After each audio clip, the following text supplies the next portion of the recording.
Bonjour Laurence. Bonjour Charlotte. Et alors c'est à vous de nous annoncer le dernier lauréat de l'aide à la création 2023. Alors nous avons eu le plaisir de décerner ce prix à la couleuvre noire de Aurélien Vergne-Lermusio.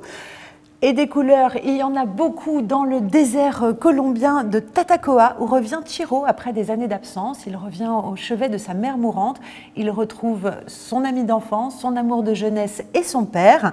Chiro n'a aucunement l'intention de rester, sauf que les sensations éprouvées lors d'un périple dans ce désert vont peut-être l'inciter à ne plus fuir ses racines et à accepter enfin son héritage. Bonjour Aurélien. Bonjour.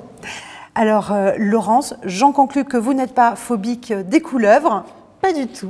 Qu'est-ce qui vous a séduit dans le projet d'Aurélien? Pas du tout. Alors nous avons été énormément séduits par le côté très sensoriel et très organique, limite radical de ce film, qui à la fois nous emmène dans un espace grandiose, le désert du Tatacoa, qui agit quasiment comme un personnage dans le film, avec ce côté très hypnotique et très intrigant, et aussi le parcours intimiste de ce personnage qui retrouve ses origines, qui retrouve ses racines.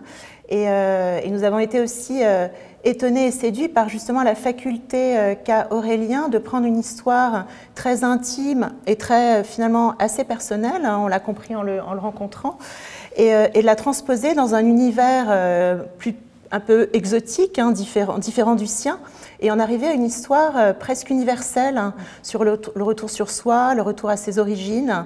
Voilà, c'est un projet très, très puissant et je pense que ça va donner quelque chose à l'image d'absolument magique. Aurélien, que je sache, vous n'êtes pas né au cœur de la Colombie, mais vous dites que la découverte de ce désert a réveillé en vous des sensations extrêmement intimes. Sont lesquelles? C'est vrai, je ne suis pas colombien, j'ai grandi dans le sud-ouest de la France. Et effectivement, quand j'ai découvert le désert de la Tatacoa il y a 5-6 ans, j'ai retrouvé des perceptions finalement qui étaient enfouies en moi depuis mon enfance, qui sont liées à des moments vécus avec ma grand-mère. Ma grand-mère me gardait quand j'étais enfant pendant l'été. Et en fait, elle avait des dons et elle soignait des gens. Et du coup, elle avait un rapport au monde qui était très particulier. Elle avait un rapport assez singulier finalement à notre quotidien. Et je crois que, alors j'allais dire inconsciemment, mais finalement consciemment, elle m'a légué, elle m'a transmis cette manière de voir le monde ou de l'appréhender. Et quand j'ai découvert le désert de la Tatacoa, dans les sensations du désert, dans les habitants, leur manière de vivre, ces souvenirs de l'enfance ont ressurgi. Et de là est né finalement ce projet de film. Est-ce que vous diriez que le désert de la Tatacoa est le personnage principal du film? Le désert de la Tatacoa est un des personnages du film. C'est vraiment, pour moi, je n'ai pas choisi ce lieu-là comme un décor. C'est vraiment un des protagonistes du projet, mais il est personnage principal à l'image aussi de Chiro et de Rapayet. En fait, c'est presque une triangulaire entre ces personnages, dont le désert. Le film se veut assez naturaliste et pourtant il me semble que le surnaturel n'est jamais très très loin. Est-ce qu'on peut évoquer une dimension onirique presque au récit?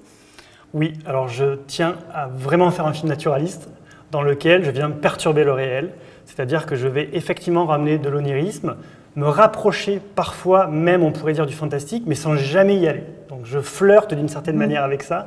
Donc c'est important pour moi parce que je pense que ça raconte justement cette vision possible de notre monde, cette vision qu'ont certaines personnes ou des communautés, ou d'appréhender finalement le monde un peu autrement. Et si je bascule dans le fantastique, le film devient un film fantastique, et c'est un film naturaliste qui doit raconter donc une vision du monde un peu différente.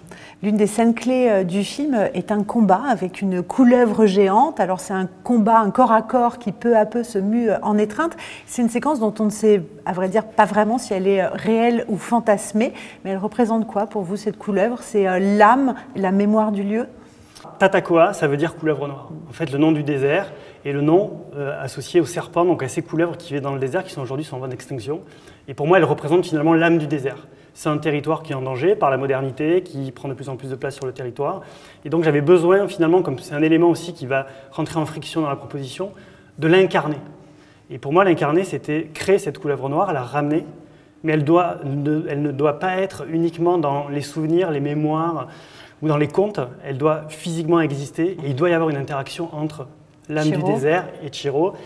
Et cette interaction, elle existe donc avec cette rencontre au centre du film, avec cette couleuvre noire, qui est certes un combat, mais ce combat va devenir quelque chose d'un peu différent parce qu'il y a sûrement une prise de conscience sensations à venir. Le tournage aura lieu dans quelques mois. Vous en êtes où du casting?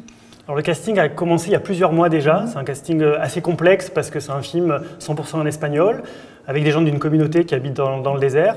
Et vous parlez vous-même espagnol? Je ne parle pas espagnol.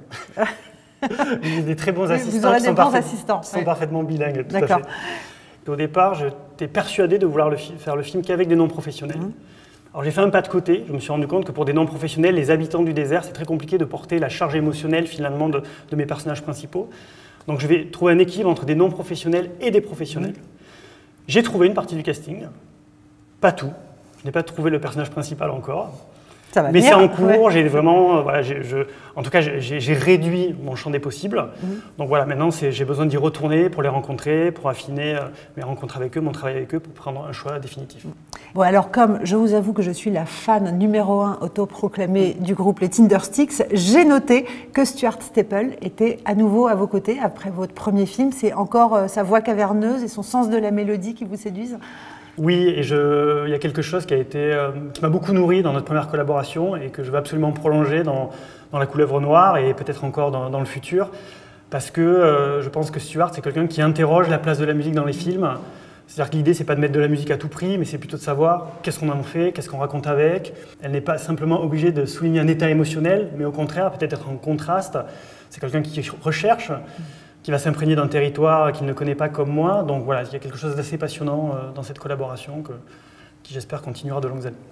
Merci beaucoup Aurélien. Alors plein de bonnes choses pour le casting, pour le tournage. Pas de piqûres, mais les couleuvres, je crois que là-bas, elles sont inoffensives. Exactement. Alors tout va bien. Et vous pouvez, je crois, démarrer le voyage avec ce magnifique trophée que va vous remettre Laurence. Merci beaucoup. Il sera lourd dans la valise, mais il sera très beau sur l'étagère. Merci beaucoup. Merci beaucoup.